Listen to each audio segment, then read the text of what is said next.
This episode of the Citadel Cafe is brought to you by listeners like you. Visit patreon.com/the Citadel Cafe to find out how you can become a patron and help make this show possible.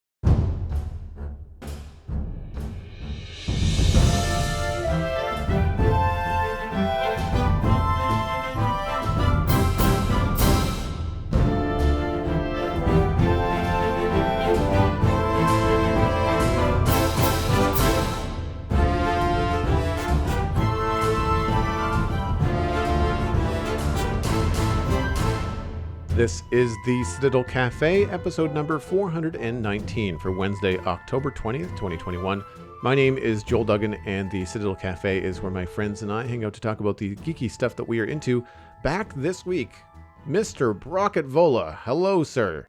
Hey, Joel. It's so great to hear your voice, and I'm communicating with it versus washing dishes and nodding or saying, Joel, no, you kind of missed the point on that. And you're just talking. You're just talking to your other friends and co-hosts, and I have no say in it, and that's fine. I mean, I feel like a real part of the community in that sense.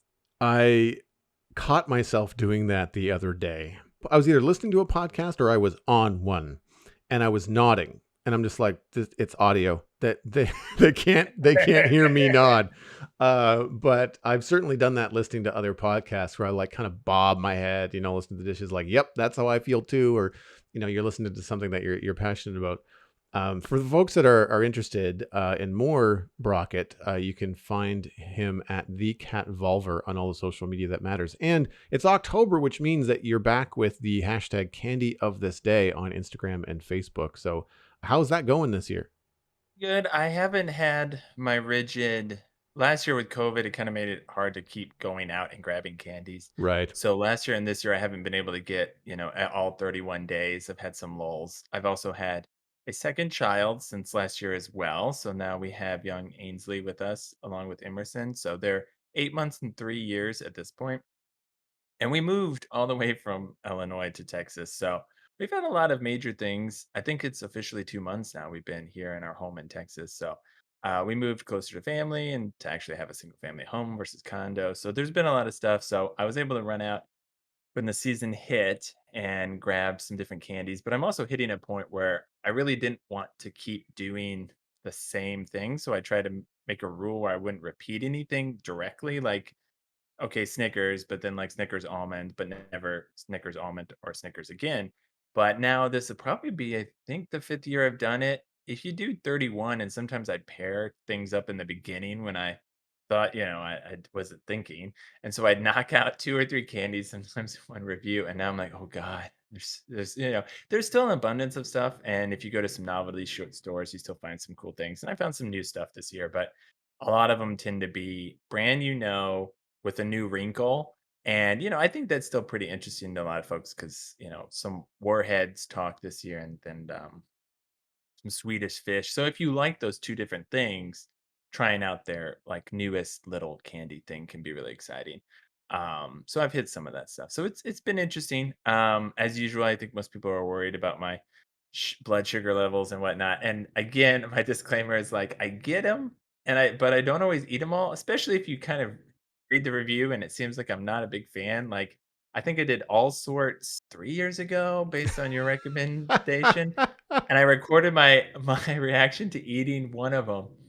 And I could guarantee you, I tried each of the different shapes just to be sure there wasn't a total difference because they did have a slight texture slash taste difference. Yep. But the core of it was poop. So really, it didn't matter what you do. I mean, you put sugar on poop is still poop. It's still So I'm poop, so sorry yeah. if you're having your breakfast during this thing, and I've come back into your life with poop talk off the top of the show. But back in the day, I would say it's an emergency poop conversation, and if you know what I mean, you know what I mean. Spoken like a man with two kids under 3, I would say. Yeah. It's funny that you mentioned that because on Facebook, which I rarely visit, I was greeted the other day with do you remember this moment from about 3 years ago? And it was a giant bag of all sorts that either I was tagged in or I had posted it. I was probably either jabbing you or receiving something from you, which was probably an all sorts poop joke. So Yeah, it's funny. Like they're one of the things I'm not going to eat a lot of them, but I certainly don't mind them. I can blame my mother. My mother is a black licorice fan, Yeah. and yeah, it's definitely an acquired taste. But I also find that, and I you might be able to speak to this, having so much time with candy.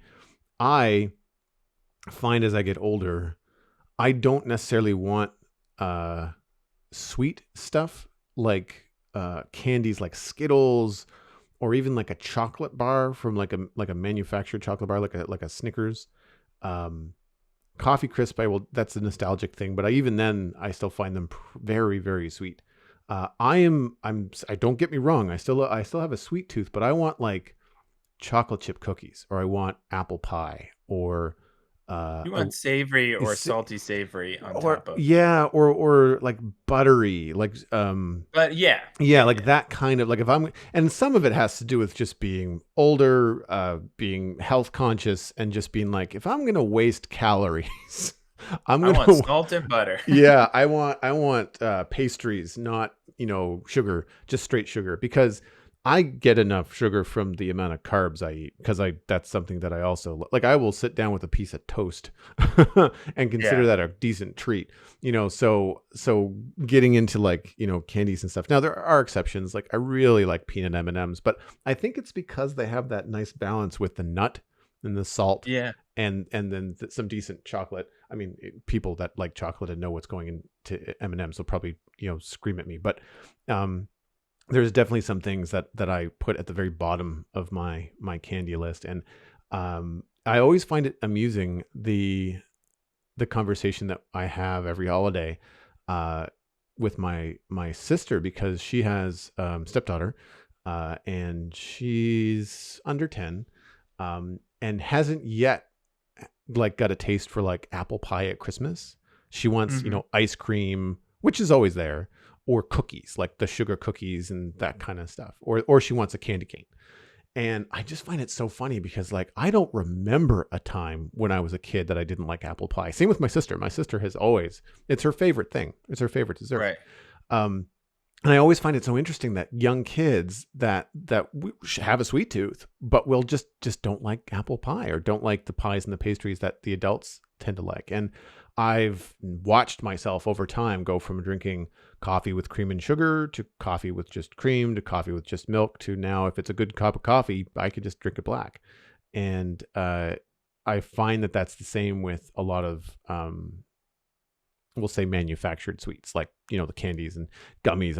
I've never been a gummy guy, even as a kid. Just wasn't my favorite. Mhm. I'd rather have something like an M&M or a Smartie, or whatever. Do you find have you ever thought about putting together a Halloween advent calendar? So instead of Christmas, you would do like candy of this day, and just have like, it's too bad that you can't buy them in smaller amounts. Because there's some things like, Yeah. like, I mean, I guess around Halloween you probably can if you want an entire bag of the stuff, because then you could have like one little chocolate bar that's like 2 bites, and that way, if you Right. don't like it, or if you do like it, you've only eaten just the one, and you don't have to worry Right. about it.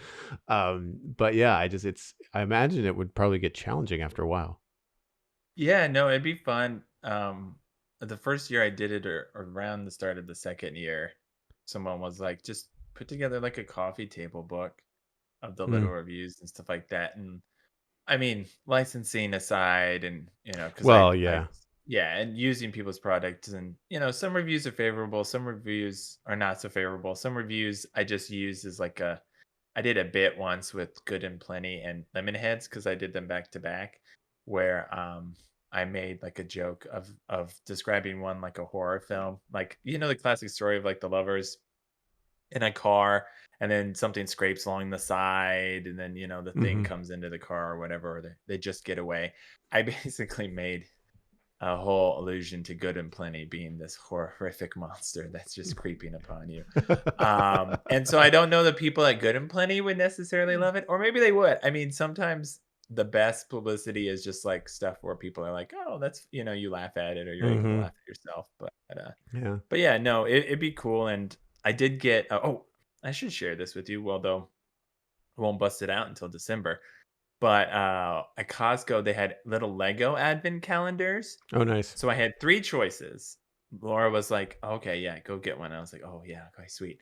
Um, I had 3 choices. I had Harry Potter, I had, Avengers, and then I had oh, shoot, what was the last one? Harry Potter, Avengers, Star Wars or must have been. Star Wars. Yes, yes, obviously, duh. So I had one of those 3 choices. So I don't this is a difficult test, I think, because I know most people might know that I love all 3 pretty much, but what did you think I finally decided on, Joel? I would say Avengers would be my gut That's right. reaction. You did Yeah, it. You did it. yeah. Because Laura was like, "Wow, I really thought you were gonna go Harry Potter." I was like, "Harry Potter was 3." Also, mostly because all the pieces are just, like, it's cool, but, like, some of them are just kids in outfits, so that's less exciting. And with Star Wars, some of it was just, like, ships and stuff, which was so cool. But to me, as a superhero nerd my entire life, even before I loved Star Wars or Harry Potter, just seeing, like, some of the characters, like Spider-Man's in a Christmas sweater. And then Iron Man is like throwing ice snowballs on the picture. So I'll just be, it would be fun to see the little minifigs that are done specifically for the holidays. So I'll be looking forward to that. Is it But yeah, one set that you get a bit at a time, or is it like 25, 30 no, sets? that would be kind of cool. They kind of make the picture on the back look like you can do it up, like, oh, you're at the Avengers place, and look, there's a cleaning bot, and there's a Christmas Mm, tree made out of the Infinity Stones, and so they don't show all the pieces, but they show like 4 or 5 of them. Yeah, the Infinity Stone Christmas tree one, I'm like, that's really cute. That's a smart idea. Um, so they kind of make it look like, if you have the space and no small children, you could put these out and start to build like a scene with them. Me, I will open them, love them, enjoy them in like the security of a room for like 4 minutes and then put them away again until my children are older. And I still have not made my Lego bottle ship thing that we talked about years ago. I got really? that for my birthday this year. Yeah, but we were gonna move. It was my birthday is in April. We were gonna Right. move, so I just didn't do it. I knew, it didn't make sense to put something with over 200 tiny blue pieces in a box after I've opened it. So it's still in my closet. I'm waiting for sure until we have our shelving and everything set up and all things set Yeah, up. yeah. That's I something can to I look can forward sort to. of see that. I have this weird thing where I've got Lego sets that were given to me like last Christmas or earlier. And because I've set this precedent of sharing that stuff on stream, like building it on stream, Right. it's it feels odd to then just do it on my own. I also find that it's a similar vibe that I get from video games where, yes, I will sit on the couch and play something like Avengers or mess around on the Xbox for a bit in Forza. But if I'm playing something I'm really invested in, like Satisfactory or Minecraft, I stream it.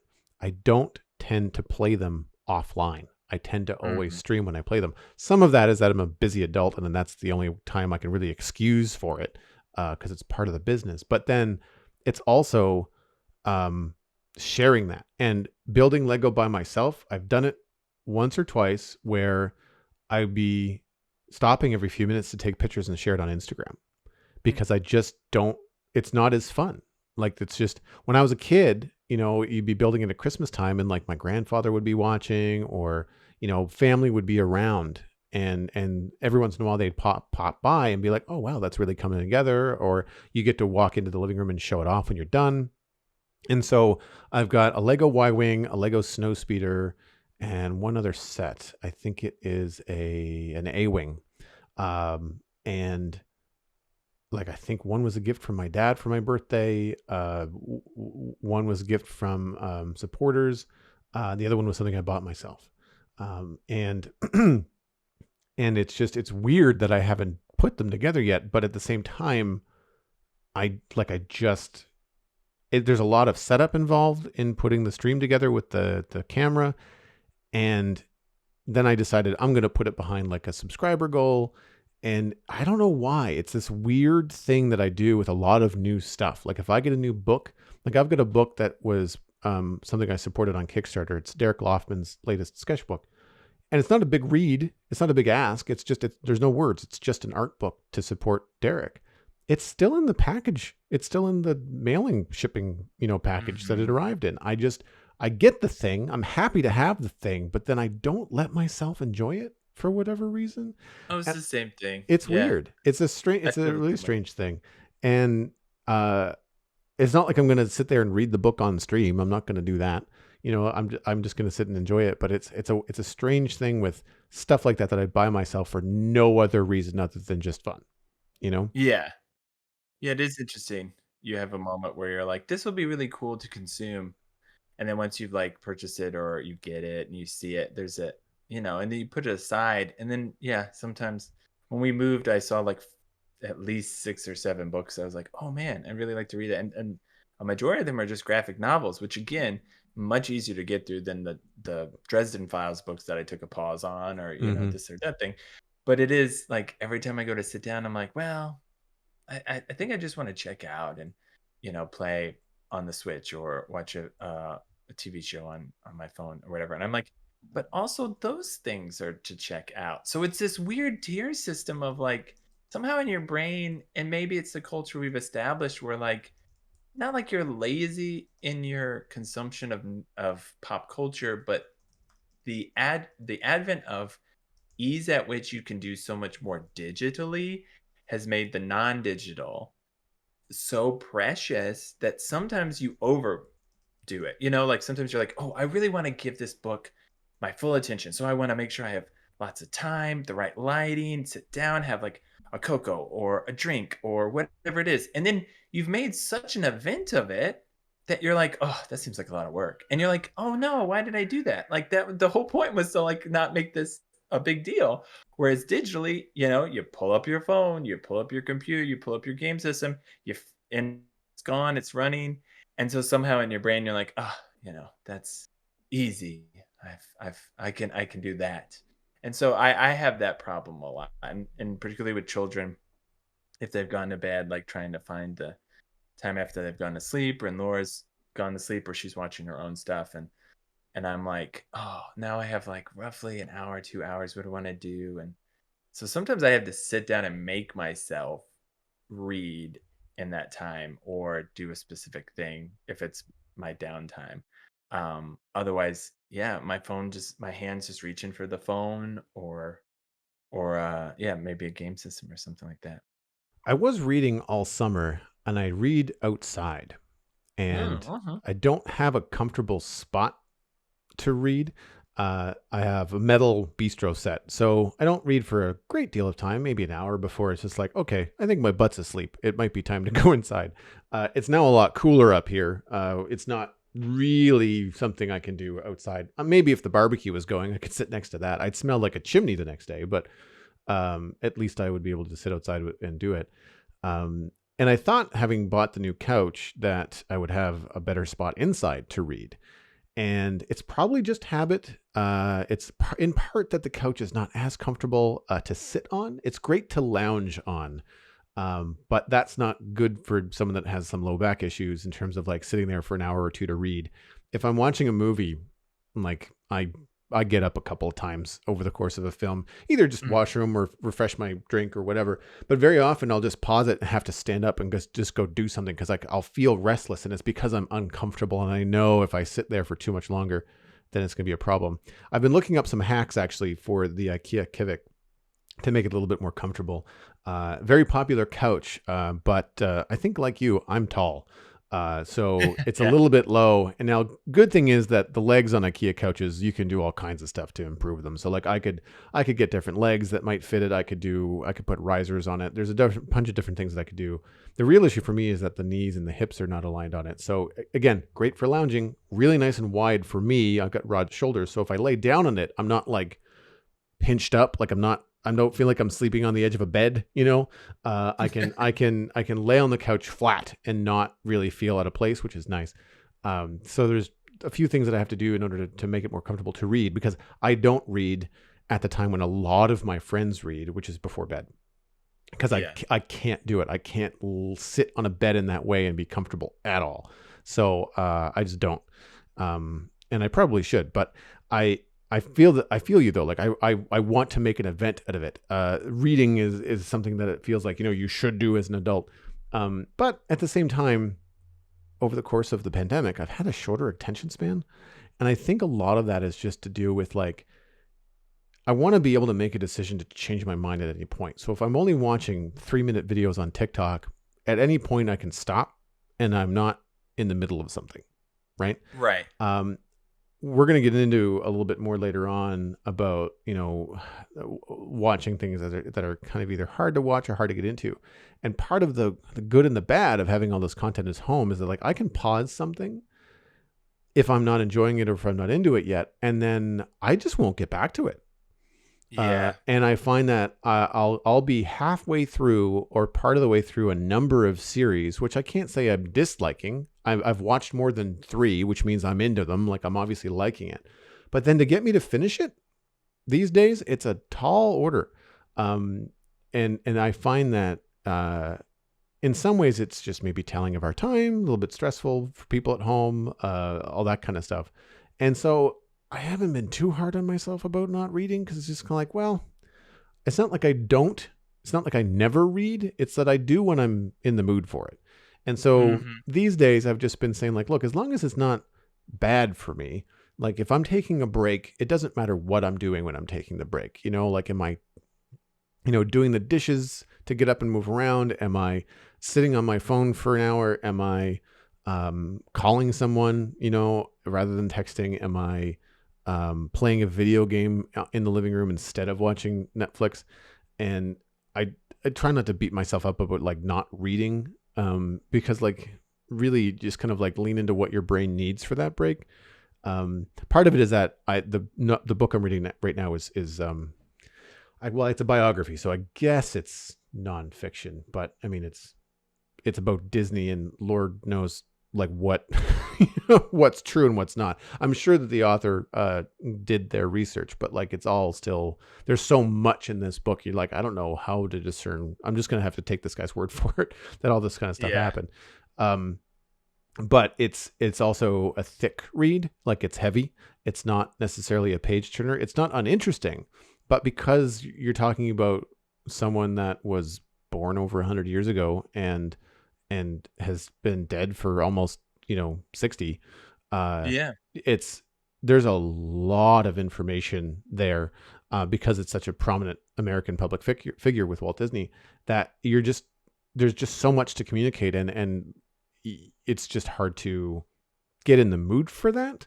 So I think I need to find something a little bit lighter, something that's maybe fiction based, maybe funny, or more of a page turner, to get myself back in the mood for that kind of stuff. But then there's also the demand on my weekends lately this time of year. We've got this past weekend, Minecraft Live happened. So that's 3 hours of my Saturday plus whatever prep time and post time that I had, covering that with Johnny on the Spawn Chunks podcast. And I'm not saying it wasn't fun. It was great. But all of a sudden you're just like, you're tired and your entire Saturday afternoon is gone, So Yeah, finding sure. the extra time to do stuff, it can be quite challenging. So if folks want to know or want to check that out, you can go to thespawnchunks.com. There is the latest episode, which I think is 163. And that is Johnny and I recapping the weekend, pointing people towards our live coverage of the weekend on YouTube. Both of these will be available on YouTube. Plus links, of course, at thespawnchunks.com, going to the different articles about the recap and what's happening. And so basically what happened was Minecraft announced their next update, which is called the Wild Update. The Caves and Cliffs update part 2 is coming out around Christmas time, or somewhere between now and Christmas time. And then this Wild Update is like somewhere in 2022. But to kind of paint the picture, the Caves and Cliffs update is changing the way that the terrain is generated. So instead of just like these typical Minecraft biomes that have been around forever, they're now generating things like mountains and caves, and the world is 128 blocks taller, I think. There's a lot going on. So what they've done with the follow-up update is they're going to be updating the biome. So birch forests are going to get a makeover. Swamps are going to get a makeover. They're adding frogs and fireflies and chest boats. And so there's a lot of stuff going on. Then they've also added the Deep Dark, which is another kind of like, not necessarily a boss level, but they're adding an extra challenge to the game. And they've included a new warden called a mob called the Warden, which is looks like a Sasquatch with like bioluminescent antlers. And it kind of comes, I mean, it's going to be very fitting that we're going to be talking about a horror show today, because it is it's a scary part of the game. Like it, the level goes dark. You can't see it coming. It comes out of the ground, kind of like Terminator 2, kind of like out of a puddle. It's it's pretty intense for Minecraft, and it's cool to see them pushing envelopes and trying to put the game into a very different realm, because the Caves and Cliffs update, which we've been covering on the Spawn Chunks for quite some time, really is making Minecraft feel like a new game. It feels like an up-to-date game. Still the same blocky, textures and graphics, but Right. the concept and the immersion is feeling a lot more 2021 than something that's from 2009 or 2010 and just kind of somehow hung on. There's a little bit more to it now, which is really cool. So yeah, I did covering that with Johnny live was a lot of fun. We had a live chat room. We were on his Twitch channel for it, and we captured the VOD and put that up on YouTube. So for folks that are interested in it, you can go check it out. And of course, if you're a Minecraft fan, or if you've got a kid or a friend that's into Minecraft and you're kind of feeling in the dark, Spawn Chunks is a pretty easy podcast to listen to and get up to speed. It's definitely a podcast where we talk baseball, like we talk about the game and we're not going to over explain it to everyone as if they're a brand new player. But it's family friendly. We don't talk down to kids. Like it's accessible to everyone. We've had a number of parents write in to say, hey, my kid has gotten older and they're now into Minecraft, and I was lost with a capital L, but I found your podcast and now I feel like I can converse with them. And like, at least when they're at the table talking about this thing ad nauseum, I know what they're talking about, So when they say, this creeper came in and blew up my stuff, they're like, I know what that is, and I think it's really cool.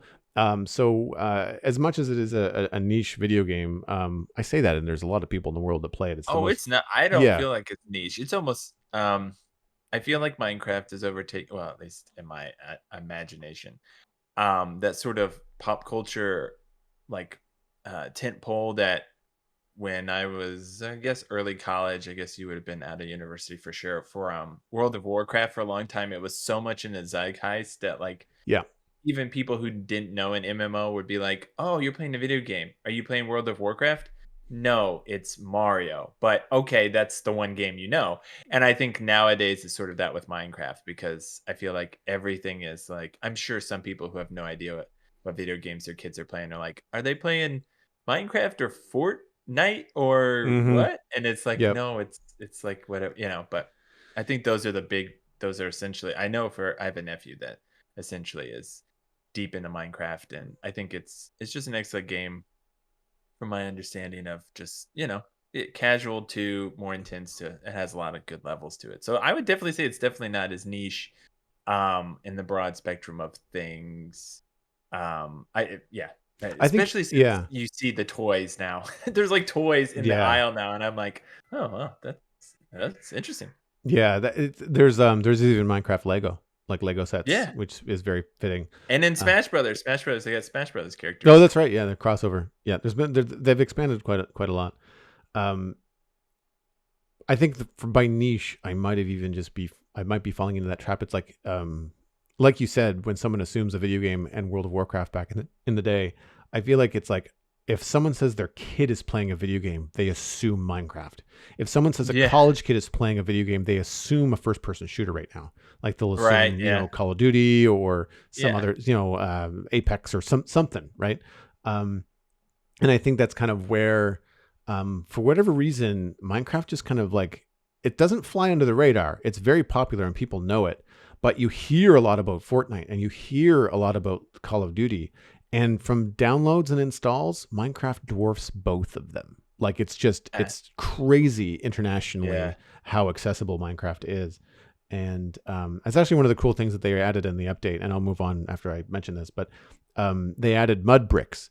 And the idea behind it was that there's an entire, population of people outside of North America and Europe that play Minecraft.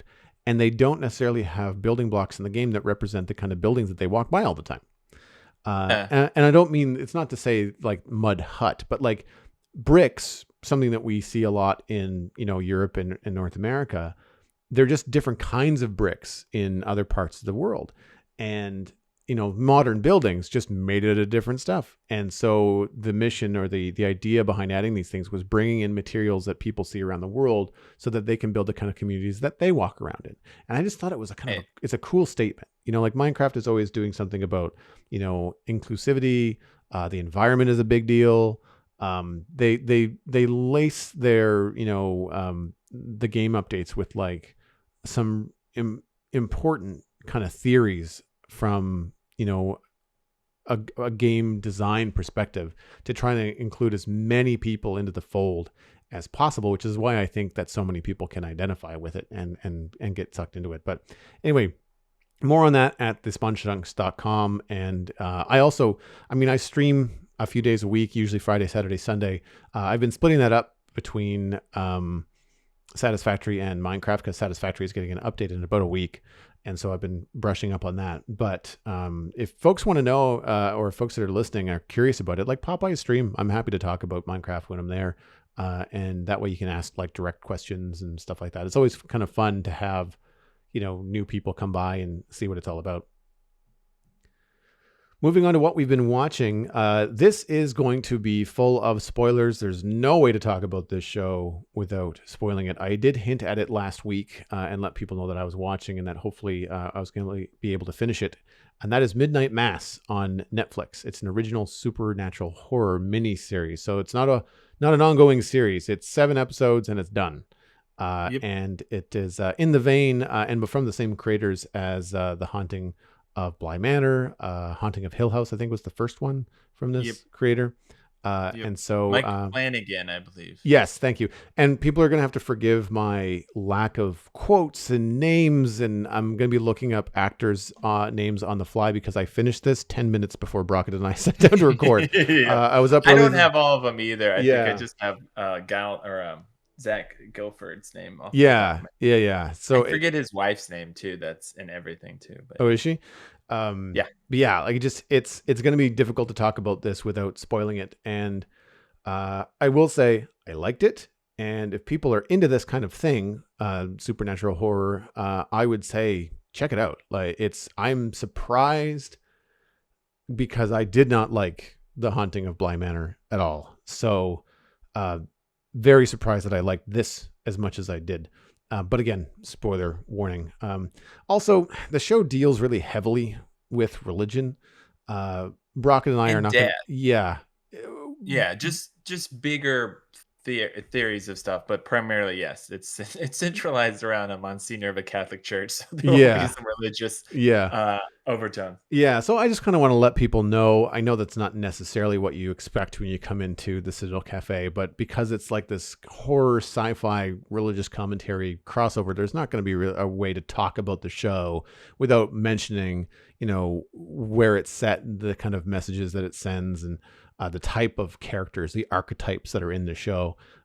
So if that's something that is not interesting to you or something that is going to be, you might find not your cup of tea, then just join us next week. I want to put that out there because I don't want to ruffle feathers where they don't need to be ruffled.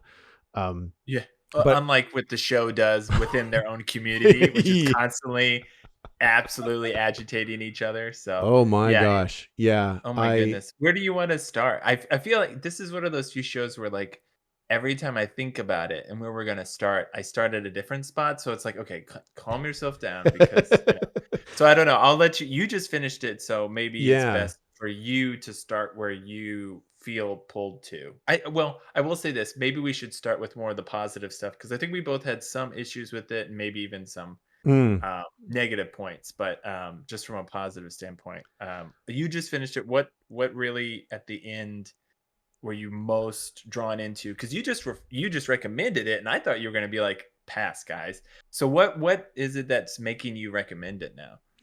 I think it's the way that it affected me. Mm-hmm. It's not a feel good show. I mean, it's a horror show.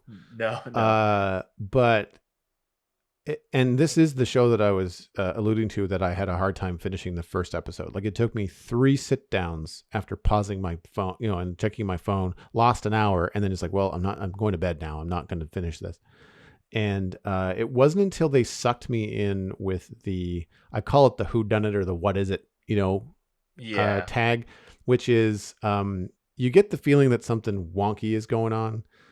And me having a keen eye, you pick up on a few things like young actors in old prosthetic makeup.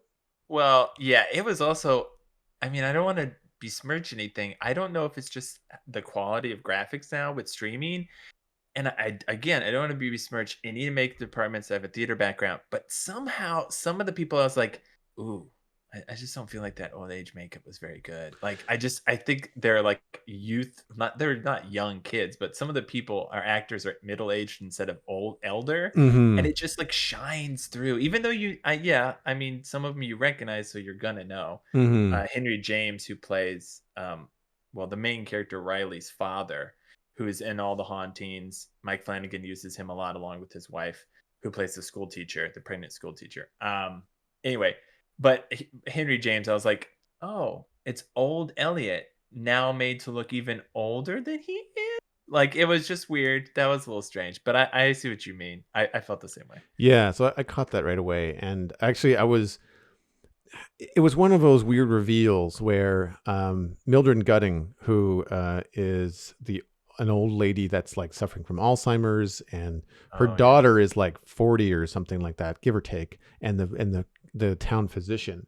And as that character is affected by what's going on, and becomes younger, it wasn't until they fully revealed what she looks like that I realized what I was picking up on.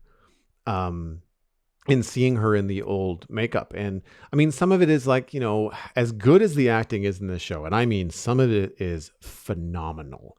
agreed. Uh, there's just something about when young people act old, where they kind of like, they shake their voice and they shake their hands and they kind of overdo it and they kind of oversell it. Yeah, And it really yeah. doesn't work.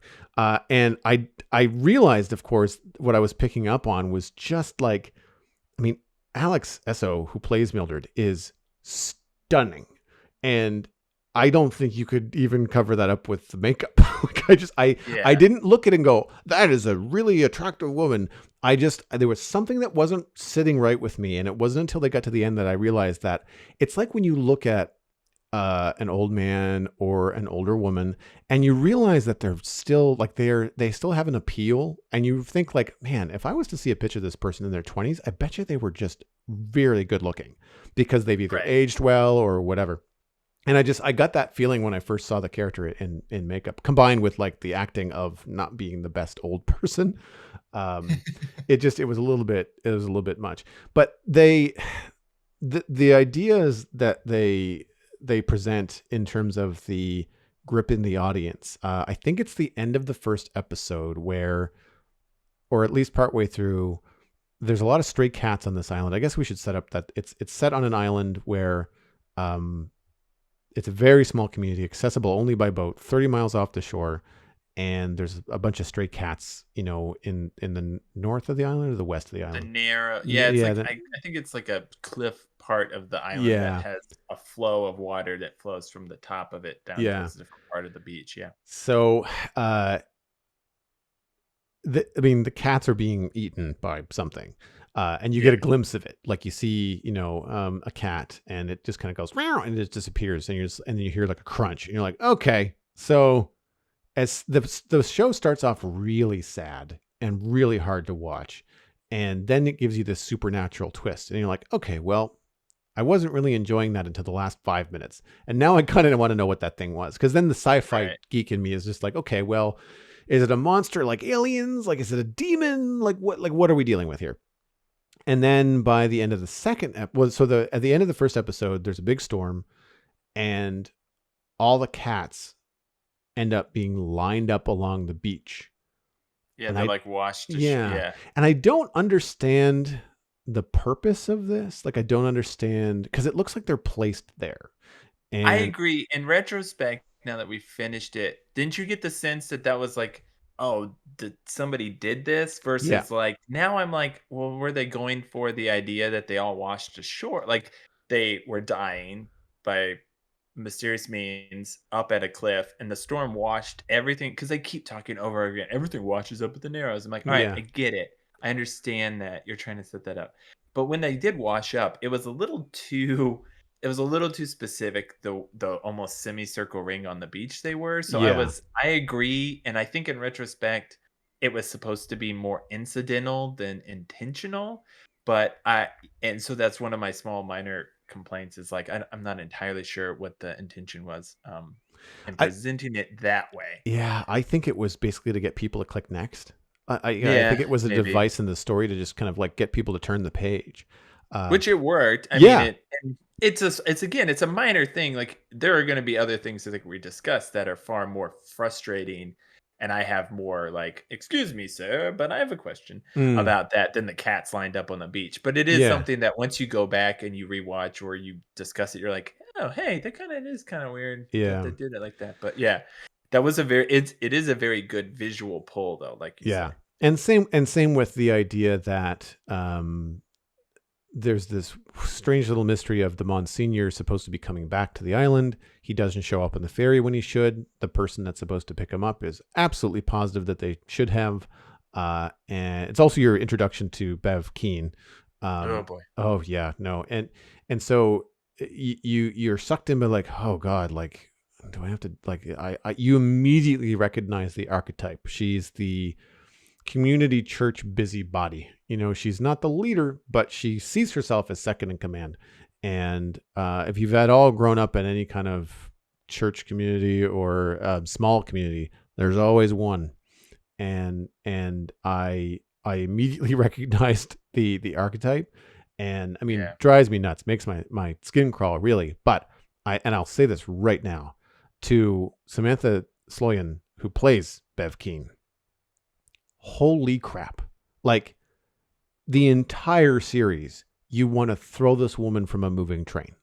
Oh, She yeah. doesn't miss a beat. She is just zeroed in on what she is supposed to do as a character in this Yeah, series, and she yeah. nails it. And like, I and think she does a good job too. I don't think she's overly I also think what's most frustrating about her in a good writing way of like you actually really and truly can hate, if not her entirely, a lot of elements of her. mm, And I think what she does best is like she does it in a way that's like so Umbridge from the Harry Potter series is almost over the top, like sickly sweet, blah blah blah blah blah. But it's more of a yeah, caricature. Whereas like Bev Keen is just on that line where you're like, "Oh, this is actually quite believable that somebody would say and do all these things in this manner, not like a hee hee hee or a caricature or over the top." yeah, So, like, she does such a great job, you legitimately are like you feel like an honest to God awful human being because of how not necessarily what you believe, but how you approach other humans about what you believe and inputting your choices, whether it's about how you act in the community. Like she, like as a case in point, the new Monsignor who comes in, and one of the first things she says to him after his first sermon is he was wearing the wrong robes, and like you're like, wow. That's some bold audacity. Not like in a bad way, but she was like, "Ah, I just wanted to point out these were the wrong ones and this is what you should be wearing." And it's like that's just the type of person that's like, believe this, this is how it is, and that's how it is, and I will tell you how it is, and maybe you should also think that's how it is. And that sort of no leeway for somebody else's beliefs or opinion is a type of like menacing villainy that like I think most people when they watch it in a TV show, honest to God, might be so angry they don't finish it. I've had those moments with yep, some series where I'm like, it happened in Game of Thrones, I thought a lot, where some of the most viciously manipulative people weren't like swinging swords, they were just awful at choices that would hurt other people. mm, And I always want their upcomings to be as miserable as they've made me feel throughout the series. So once we get more towards the finale, we can talk more about some conclusions for those people. But yeah. she definitely makes the hairs on the back of your head poke up either from just like bristled, like, oh, you just set me on edge. I do not like what you're doing. Yeah. Yeah, she definitely grates on you. And I think like you said she's relatable in that you've seen that aspects of her in other people. And I think that's what I find so interesting about the show is that they have some very sad, very specific characters. They have some very devout, very specific characters. And the way that they verbalize it and the way that they communicate it to the viewer, even though these are all fictional characters, you very often have either met someone or heard of someone or remember people from your past that are like this. And I think that's one of the reasons why the show works as a horror film. And the thing that I realized, and I want to say I was probably around episode, I think it was around episode 5 or 6 when I made the comparison. And a lot of it had to do with Bev Keane, but a lot of it also had to do with Monsignor Pruitt. And it reminded me of Ex Machina, another horror Oh film. yeah. Yeah. And it's because of the subtleties later on where they don't explain it word for word. They don't see, they don't show you Monsignor Pruitt revealing the big secret of everything that's going on to Bev Keane. They just reveal that Bev Keane knows the Yeah. conversation, and that we'll call it a conversion, um, happens off camera. And Mhm. the intelligence of the writing there is where the show gained a lot of respect for me, but also in akin to in the same way that when I first started watching Walking Dead, which I eventually fell off of, one of the scariest, not scariest, one of the most uneasy things about that show was when a zombie would get somebody and start to eat them, and they wouldn't show it. They would just give you the sound effects and show some like rustling, some Yeah. action off camera, and you'd be left with your imagination as to what the zombie is doing. And that I Right. feel is very similar here, but it's not the physical graphic stuff. When people start dying, they show you it, and it's not like overly gory. It's not over the top gore. It's just scary in that people are getting eaten and they're being held down and they're screaming and stuff like that. And it's kind of typical. It actually has this really nice balance between a psychological thriller, a religious commentary, and an 80s horror movie. Like there's a By moment the of, end, yeah, it yeah, there's does. this moment of chasing people around and screaming and like the Jamie Lee Curtis over the top, like just wailing and all that kind of stuff. Um, Yeah, I will there, say the it's a slow burn, so there's a brief shot in I think the first episode in one of Riley the I will call him the main character. Well, we're in spoilers, even though it was interesting that as the main character, he's exits the series by episode 5. yeah, So he's not part of the conclusion. He's definitely an important part of the story, but it then gets handed over slash passed on to the main teacher, Miss Green, I believe. yep, But anyway, what I thought was in sort of one of his dream vision things, you have there's a shot of the inside of the church with like bloodstains on the walls, like somebody climbing at the walls. So that was a quick little thing. I was like, is he seeing the future or is that just a weird thematic thing? And I think it was just more thematic. But that was a part where I was like, oh, okay, there's the there will be blood in this series. And so I think, yeah, like you're saying, it does a good job of like sinister setup, mid tier, sort of these big reveals, like, ooh, some very unsettling things. And then by the end, all hell has broken loose to some degree. And the most, I think you alluded to this before, the most graphic death, in my opinion, of the whole series is the dog. Again, Bev yep, King's special. mm-hmm, That was honestly quite hard to watch. yep, And I understand that that was part of the reason why. And given where these MacGuffin poison cans eventually take us, okay, I get it. You're kind of showing that a bit. But it was, I don't know. I feel like most people will say you can watch a billion humans get murdered on Game of Thrones, but kill one dog, and I am mad. I am sad. I am mm-hmm. feeling everything. So it was probably a pretty good choice for Mike Flanagan to be like, I'm gonna kill a dog in a horrific way. But yeah, um, yeah. So that was rough. Just really rough. Yeah, But yeah, yeah. I really, I felt like there was a lot of stuff that was meant to make you feel uneasy, and that was one of those things where I'm just like, wow, like there's, that's why when I mentioned the show last week, I gave that kind of like giant warning at the top for people that might be looking to check it out. Like, look, if you are an Right. animal lover, like if you have a dog, like I don't, and this made me really uncomfortable. I can only imagine people that actually have animals, that which it would be very uncomfortable. And I think that again, like it's movie magic. Like they didn't really kill a dog, Right.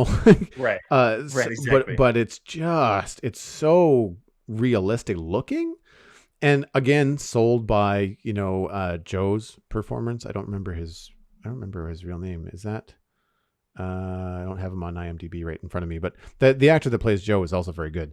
Um, Mhm. and his, it's his dog that dies, and he loses his mind, in a very kind of like snot flying, like absolute despair kind of way, and it hammers that home. And what I find so interesting about the way that they pace the show is like there really feels like there's three acts to it. Like there is the drama, the slow hitting build up drama to it.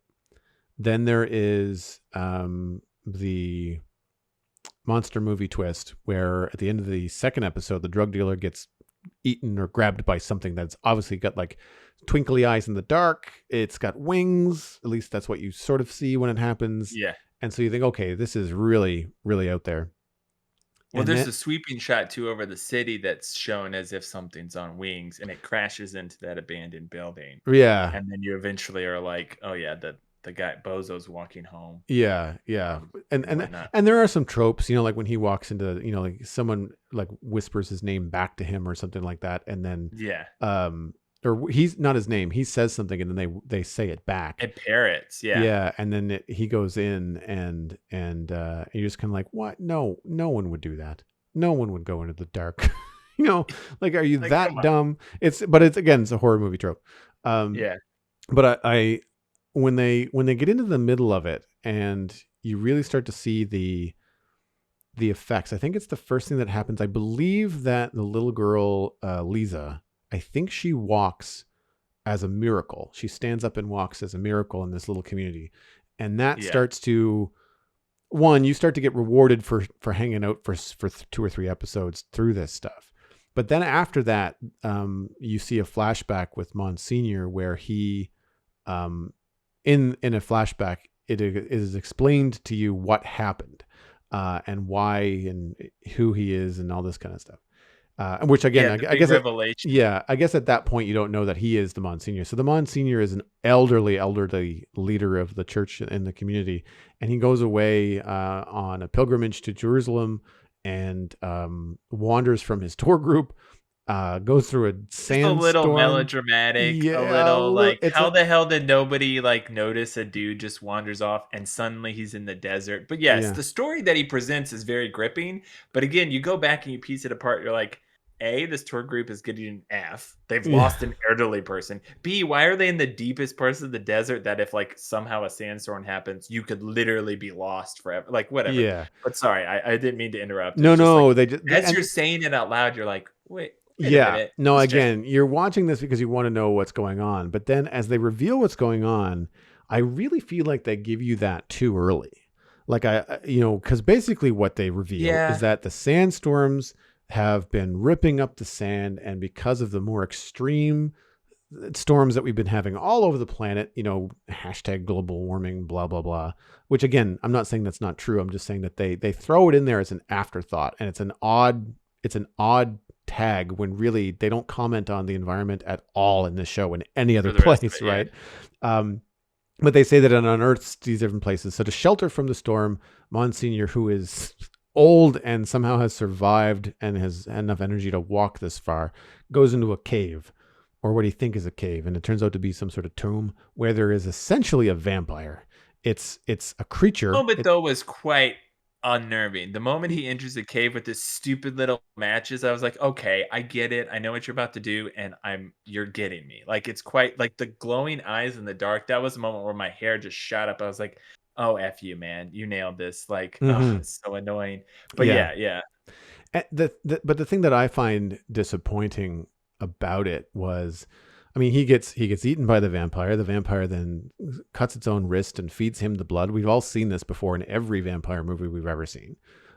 And then he becomes young again. He wakes up the next morning and he's now at the prime of his youth. I don't know why he stops at, his mid to late 30s. They reference something later in the thing of like you age to like your Best best self, self but or like something. somehow the kids in the community's best self is still the oldest they've ever been. And I'm like, I think you might just super age up to your prime, but whatever. Again, Yeah, small detail. it could be something that happens over time, but that's time we're not going to get. Right. And Yeah. I That's and true. I and I think that the way that they present it and the way that they show that the process goes forward, and as you learn more about this creature, that Monsignor Pruitt then bribes customs people, and they just kind of give you it in dialogue, not because if they over explain it, you're just like, well, that would never happen. um Yeah. you know so he gets it back to this community, and so there's this vampire creature flying around, but unlike any other vampire mystery or show we've ever seen, it doesn't speak. It's a creature. It's not a movie monster. It's not Dracula. It doesn't have Yeah. human It's not a form. hand wringing thing. It's No, almost it's instinctive. Yeah. yeah, it's an animal, I guess, for lack of a term. But then it acts like a person in terms of that it walks around. It can parrot people. It looks like it's a humanoid form.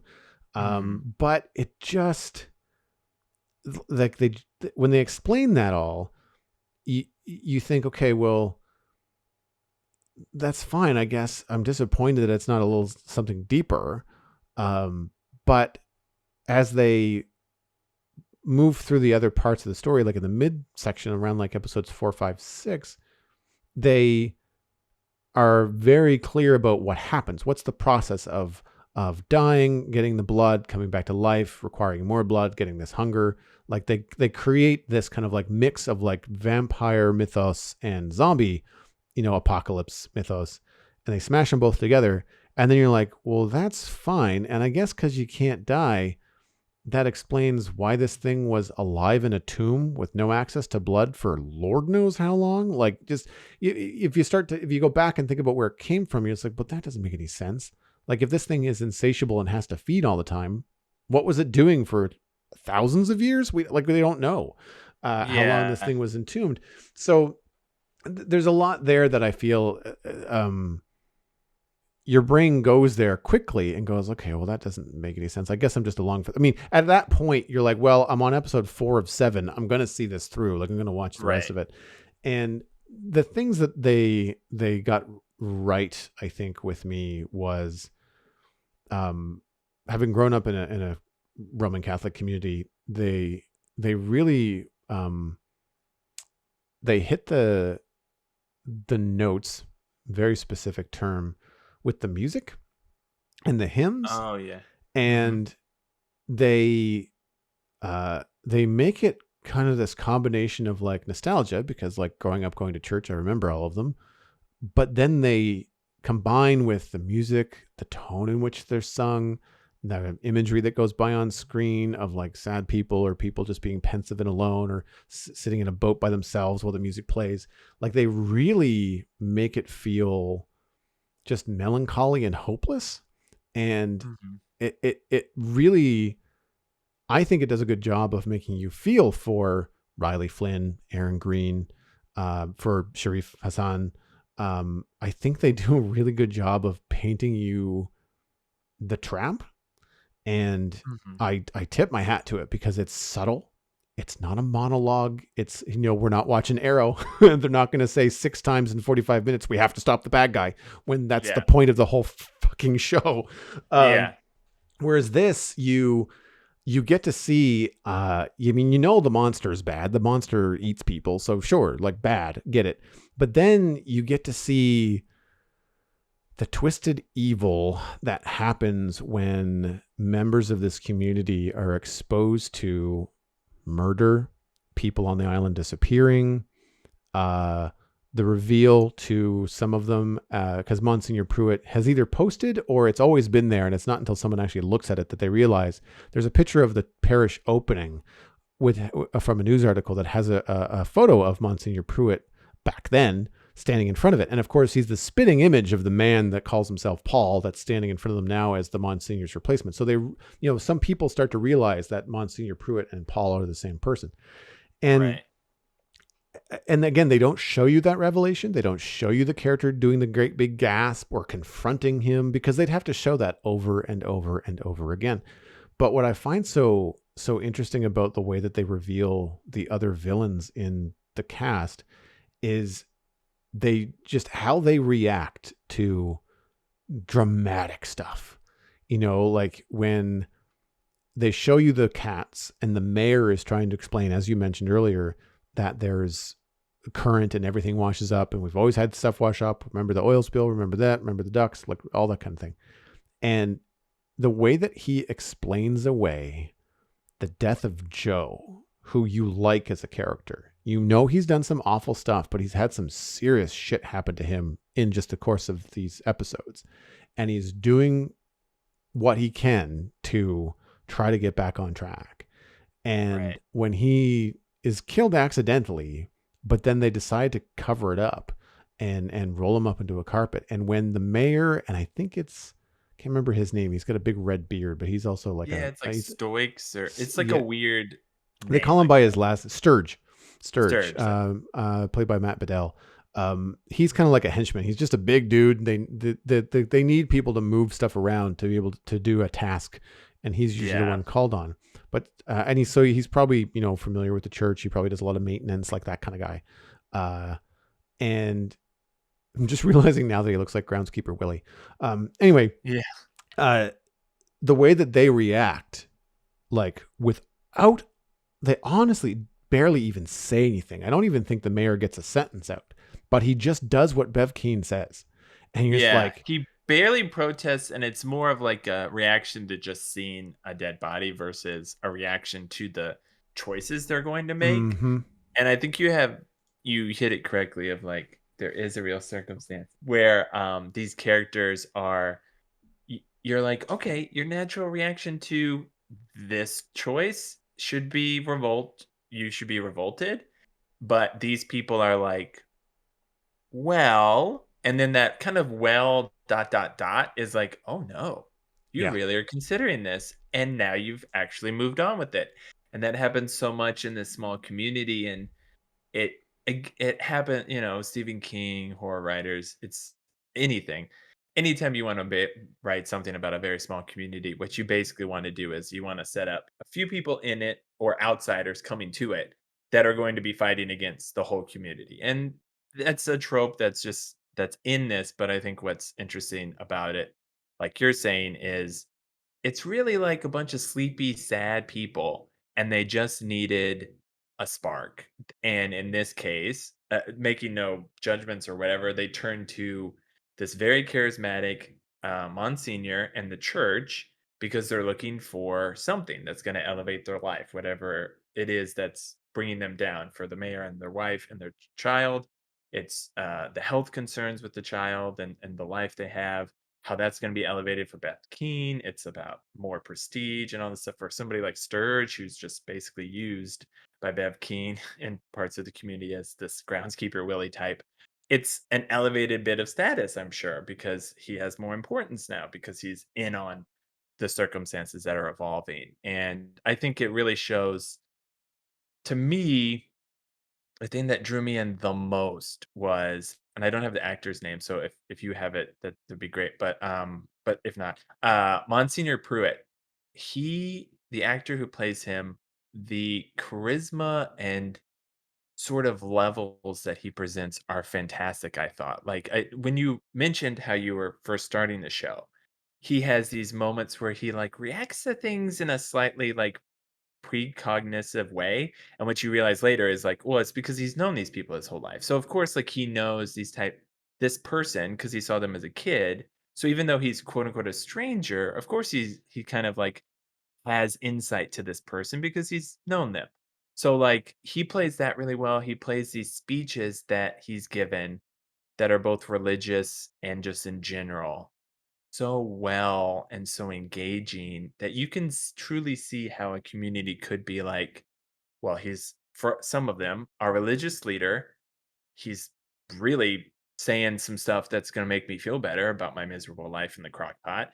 And at the same time, like, as it evolves, he's now promising and we should say the reason it's called Midnight Mass is all these events are slowly culminating on Easter. And, the one of the most prominent, um, things in the Catholic Church is a midnight mass, and whatnot, and so eventually get to that point, which is a smart tie-in with vampires because eventually Monsignor Pruitt and can't be out in the sunlight. So, of course, as the church goes to a night church, it kind of makes more sense. Mhm. Um, which I also thought, like you say, they do a good job of explaining without explaining. Like his small stuff of like him realizing him playing with his hand in the sunlight. It wasn't like him running around being like, "Oh God, I can't go out in the sun." It's like, "Oh, well, that's unfortunate." The moment of like I thought with Riley and just him like Pruitt and him having the AA conversations and stuff. There's just moments you're like, because you kind of enter a little bit with Riley, even though the circumstances of Riley are definitely something, is hopefully we can't identify with the full volume of what he's experienced, but as somebody who just has dealt with severe trauma, you're coming back to this community, he's somebody you can gravitate towards, and Zach Guilford does a good job at that. And the balance between him and Pruitt and some of those scenes are just so good, and you can Mm. kind of see how even Zach Guilford in these moments with the AA meetings with him, he's distanced himself from the church since he grew up on this island in the church.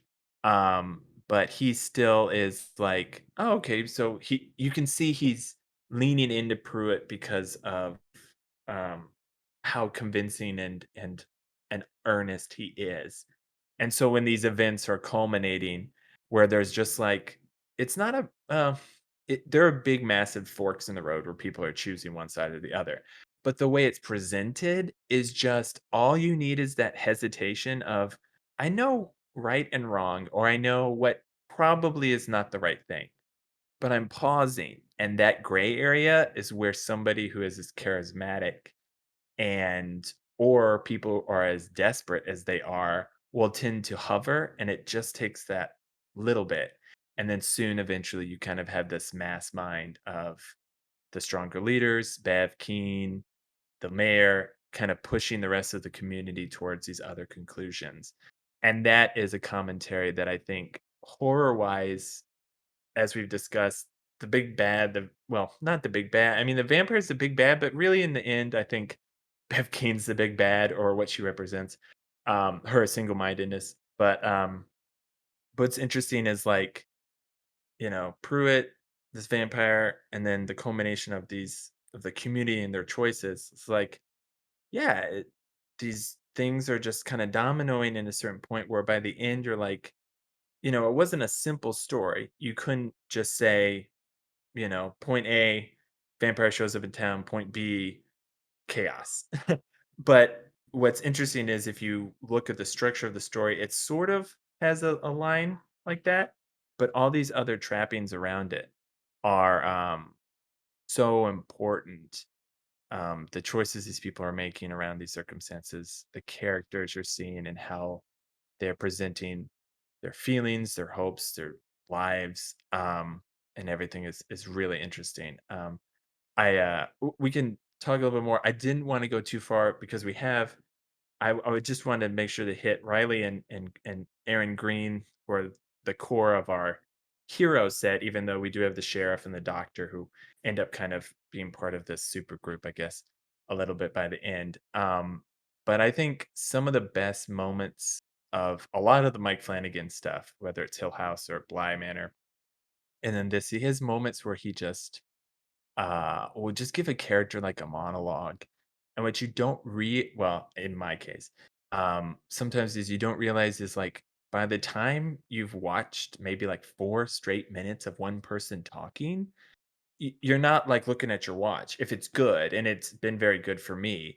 And there's a lot of it in this. Like if you're somebody who just at some point just needs like bang bang dialogue, get to the action, this is definitely a series that's probably not going to speak to you at all. um, but I think it's episode 4, maybe, and there's the extended monologues both by Riley and Aaron Green about their thoughts about death Mhm. that are Yep. so gripping. And of course, that comes back into play later with Aaron again. But those moments stuck with me so much that I felt compelled to talk a little bit about some content of it to Laura, who's not watching it. And that's sort of a testament to the writing and the acting that a monologue or these two monologues in this case of that takes about 15 minutes are just so impressive that it's like I keep revisiting those in my head. That's where I realized that the creator of the show and the writers of the show had more to say than just this, you know, this religion bad, right? Like that's Yeah, sure. they're pointing at the faults in the community, and they're hanging that on in some ways, depending on who you're talking to in the community, um, the their religious beliefs or their what sort of word looking for.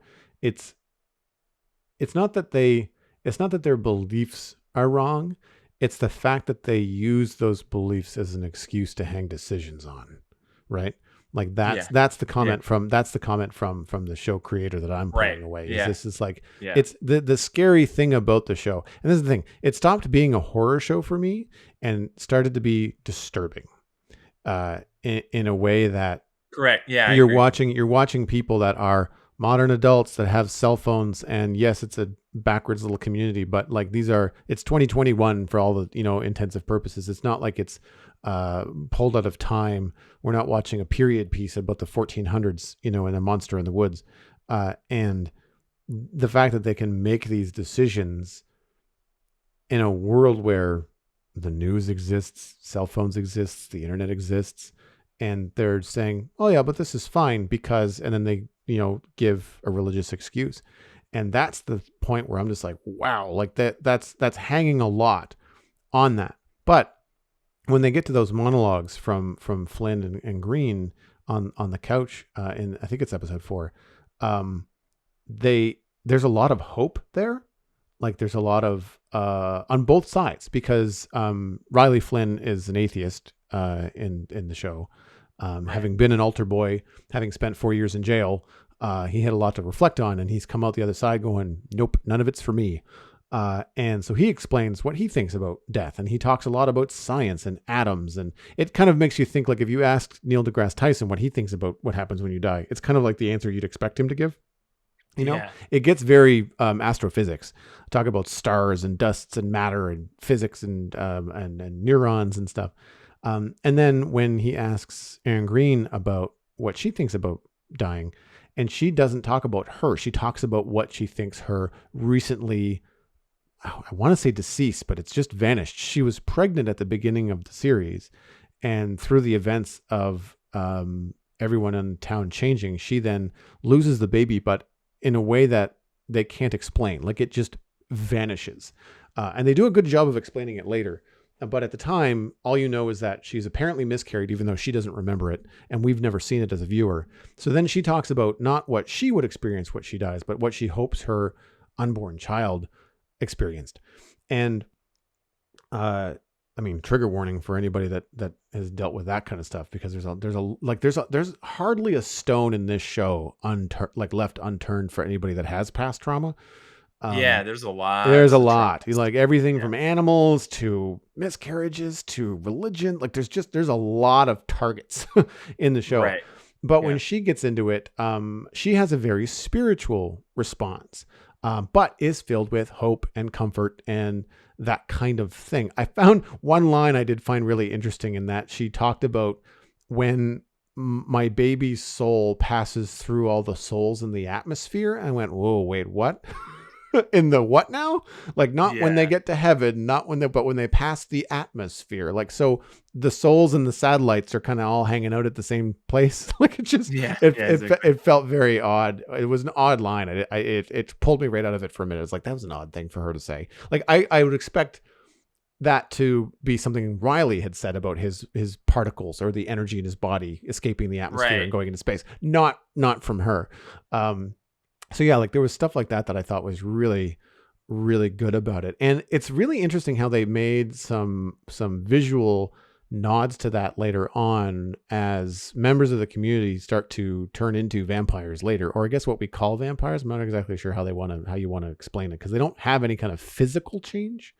It's Um, interesting 'cause there's no teeth that come to them, but I guess what's established is the blood that you drink through the sacrament, because it's coming from the main vampire that we find out that Pruitt's dosing everybody with, who's come to this right church, in the which is chalice, and brutal. yeah, in Yeah, so basically it's kind of their way of saying the people that are practicing the religion are going to survive this right, change because they've been unknowingly consuming blood from this vampire that he's been spiking the chalice with right. every Sunday. And then if they die while having consumed this, they'll come back as almost full-fledged vampires that we know of, where they see spectrums of light better, they hear heartbeats, they need only blood, and that's where it all really devolves. But that was a part of it that I was really confused by with Pruitt's original death, and then resurrection, and then the sunlight. I was like, "Oh, I guess that's where we're going." And, with Riley's evolution into that, man, the beat of him coming back, it's coming, it's foreshadowed, but there's still just a moment where you're like, "Oh man, don't go," or like have like a Deus Ex Machina, but no. And then the like that episode ends with like Pruitt shutting the door on your on at the time for me my favorite character in this incredibly dire lethal situation. You're like, well, I don't know how I feel. It's like Eddard Stark. You're like, "Oh, Yep. I don't know how to feel about the rest of the series. Like, what am I gonna grab onto?" And I think they did a good job because the next episode eventually with his, disappearance and then him coming back and the explanation of some of those things, um, was handled really well, and again, extremely emotionally sad. To some degree, in all the sadness of some of this, there is that glimmer of the content that they're discussing is very heavy and hard, but some of what they're discussing about their hopes in it or what they believe in it, there are some parts of it where you're like, "Oh, that does sound nice," or that is something that I would hope for myself or someone else. And so that they do, I think, in some of those moments, a good job of balancing it. So it's not entirely like, "Oof, boy, Angela's ashes." And then go watch like 4 hours of cartoons. I don't know what to do, but yeah, it is quite interesting that a major well, I mean, it's a church-based story to some degree, and definitely religion plays a major part in the motivations of some of the characters. But it is interesting that, okay, slow burn horror thing with vampires, you think, okay, it's going to be a catch 'em all, run away. And at the end, there is elements of that.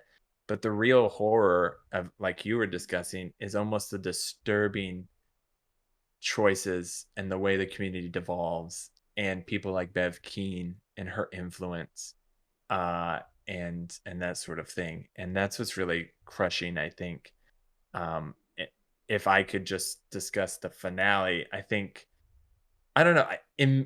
I will say when I finished it, it felt hollow. Mostly, I think probably because some of the people I cared most about had some of the saddest things occur to them. Mm. And so by the very end, the quote unquote survivors of this chaos, I did not care. I didn't really care. I particularly did not care about his younger brother.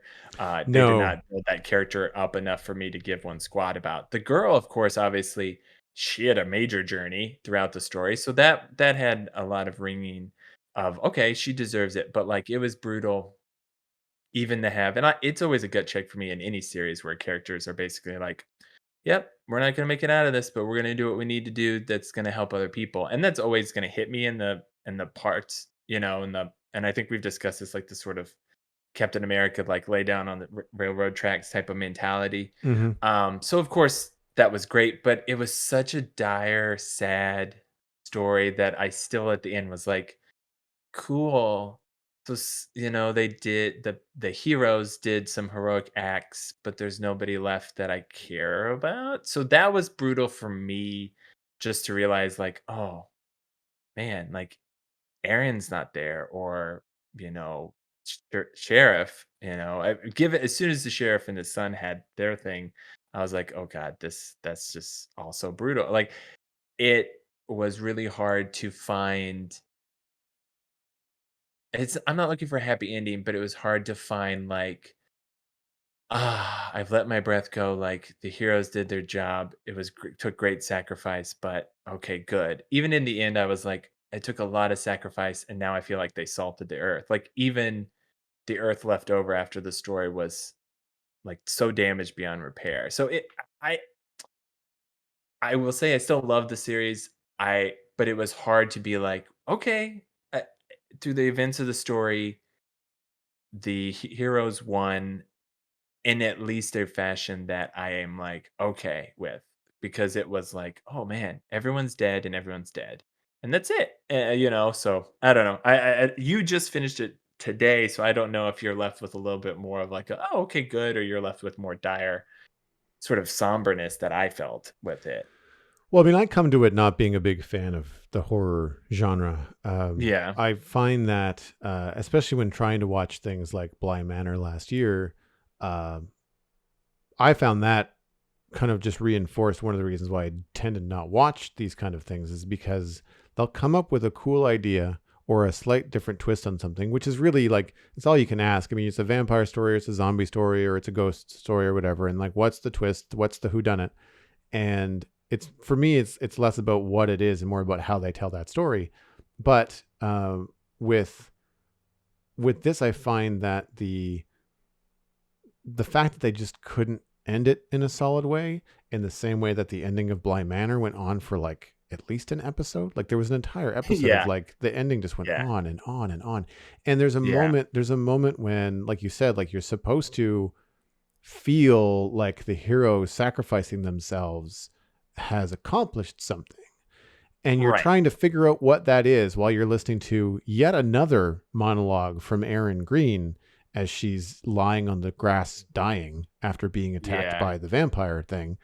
And you're like, but I don't need this though. I've already heard this. Now I'm just getting what she said. It's like she told Riley about her unborn kid, but she also told Riley about her, what she wants to have happen when she dies. But they didn't show us that then. They just left that out. And then we get to see it now as to what she's seeing in the moments before she dies. And it really just, it went on forever. And at a certain point, like to your point about like when a monologue is gripping and you're listening and you're kind of like sitting there through all of it, like when Riley does his, you're definitely listening, although it goes on for too long. But with Erin's, it goes on too long at the end, and it's circular. Like she keeps on saying the same thing over and over and over again, and it's Mhm. too long. You don't care at that point because like, well, she's dead. Because they established that when people get attacked by this thing, they don't live. It's not like you get a close brush with it. It's an extremely efficient animal or beast at killing and eating people. And you're just like, and that's why you get so disillusioned in the middle of the series when Riley walks into the rec center, sees the thing filling up the decanter with blood, and it just turns around and grabs him. And you're just like, shit, I liked him. And Yeah. I think they do a good job of making his sacrifice worth it. And I'm glad they don't turn him into a villain. I'm glad he doesn't turn around and become someone that murders people in the village and eats people and just succumb to that. He's got Exactly. enough willpower, as do his parents, which I thought was an interesting and just end for them as well. Right. Because you get the sense that they are good people. You never feel that they're, I don't think that the decisions that they make are ever, they don't lean on their faith as an excuse. They just do their darndest to be honest, hardworking folks and support the community where they can. They're dealing with the trauma of their son disappointing them. But they, after they get turned, when the whole town is going berserk and people that are either being turned or being eaten, it's one of the two. And they resist. They don't succumb to this hunger that is a very visceral, like it's a painful thing. If one of these people that have been exposed to the vampire's blood and they get turned, it's almost like they can't control themselves. And they show that, which was an interesting twist, I thought, as well. And that the vampire, when it's feeding, like you can shoot it. It doesn't care. You can cut its Oh wings, yeah. which was a terrible. that was a terrible, just, I don't believe it could happen. Like, that it would sit there for that long and let, Just be shredded. let their Yeah. wings be shredded. And the fact that it didn't really matter, it still took off and flew away anyway. Yeah, then they have the throwaway of like, "What's 30 miles? Who knows?" That was another part. I was like, "Did they accomplish anything?" Like, I guess you leave that What open, was the point but of like, lighting it on yeah, fire? Like, yeah, does that not hurt it? Like, there's a yeah, lot, and I mean, and we watch as all of these people drink blood and are healed. Pruitt gets shot in the forehead and within hours is walking around and talking with people. And yeah, yet the vampire, the most powerful of these monsters, has its wings shredded while it's feeding, while it should be rejuvenating, and nothing happens. It yeah. doesn't fix itself. So again, like there's a lot of stuff there that I thought was problematic with trying to stick the ending. I think as a viewer, I would have liked to have seen the monster get destroyed somehow. I agree. And I think what they should have done is they should have had Father Paul. They should have had Pruitt be the one to realize his mistake. And Agreed. the one to undo it should have been the one that started it, and he should have somehow gotten close enough, because the being the first turned and being the one that brought this demon back to the island, I think he could have gotten close enough if they have ever figured out how to kill it, which no one does. They've tried burning it, they tried shooting it, they tried slicing its wings. And like you said, the only thing we get is like the, well, it's not going to make it to the mainland. They don't actually show you a conclusion to this thing. And that leads me to, I think, one of the biggest holes in the entire series is that cell phones, internet, television, news, not a single fucking person on this island has ever seen a vampire story. Like, it just, in Yeah, this particular world, they just don't exist because no one seems to draw this conclusion. Everybody is quite happy in this community that's making that decision, like that pause, like you said, where they lean one way and realize that they've been drinking they call it the sacrament, but it's this blood of that this vampire, and no one stops to question when Father Paul calls it an angel. It's got pointy ears and bat wings. Like, yeah. no one no one comes together to say like, don't angels have, like, I mean, if you look at pop culture, right? Like, angels have got feathers and wings and halos, and they look Or like something. people, Yeah, and they glow. And this thing doesn't even speak. It just growls and eats people. And it's like, what? So there's a giant leap that even the devout would have to make. And I think the only kind of solace you get are Annie Flynn and Ed Flynn when they find themselves after having being turned. Annie actually kills herself to give time for Aaron and I can't remember her name, Sarah, to get away, and the sheriff.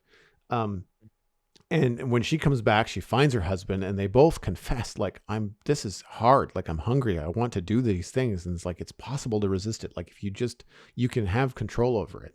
And they kind of do the thing where they resist that thing. They fall on the grenade, so to speak. And they say, well, we're not going to be part of this. We're just going to accept that this is something that has happened to us. And we're just going to stand outside in the sunlight and accept whatever happens. And I don't even know if that point they knew what was going to happen. They just kind of either assumed or were somehow able to draw the conclusion. And in a way, I'm glad, because they would have had to, like, if every character needed to have it explained to you, that means that the viewer would have to watch it over and over again, which would be, condescending. But yeah, like the fact that no one knew what a vampire was and really grew, like, I was able to realize that this is all bad. Like, no one mentions the devil ever in this show, yeah. right? Hell, the devil, Lucifer, demons, none of it. Nothing is mentioned.